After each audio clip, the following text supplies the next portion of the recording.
நிறைய பேர் என்ன பண்ணுறாங்க அப்படின்னு பார்த்தீங்கன்னா, கேரண்டி அண்ட் செக்யூரிட்டி ரெண்டுத்தையும் வந்து கன்ஃபியூஸ் பண்ணிக்கிறாங்க. கேரண்டி அப்படிங்கிறது என்னென்னா, நீங்கள் சர்வைவ் ஆனால் உங்களுக்கு கண்டிப்பாக இந்த ரிட்டர்ன் வரும் அப்படின்னு இன்சூரன்ஸ் கம்பெனி சொல்கிறது தான் கேரண்டீடு பிளான்.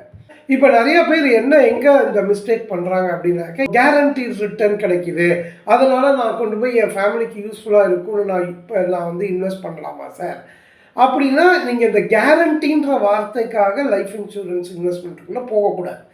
ஃபேமிலி செக்யூரிட்டிக்காக நான் ஒரு கேரண்டீடு பிளான் எடுக்கிறேன் அப்படின்னா அது தவறு.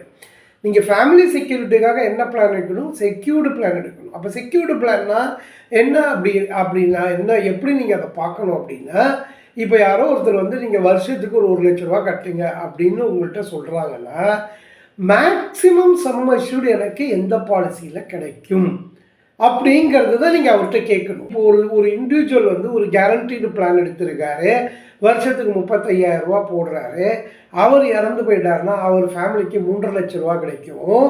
இன்னொருத்தர் வந்து ஒரு செக்யூரிட்டி பிளான் எடுத்திருக்காரு, அந்த செக்யூரிட்டி பிளானில் வந்து அவர் இறந்து போயிட்டார் அப்படின்னாக்கா அவர் ஃபேமிலிக்கு வந்து 1,00,00,000 கிடைக்கும். There are certain policies which do not have sum assured. அது வந்து பென்ஷன் பிளான்ஸ் எல்லாம் முன்னால் சம் அஷ்யூர்டு இருக்காது.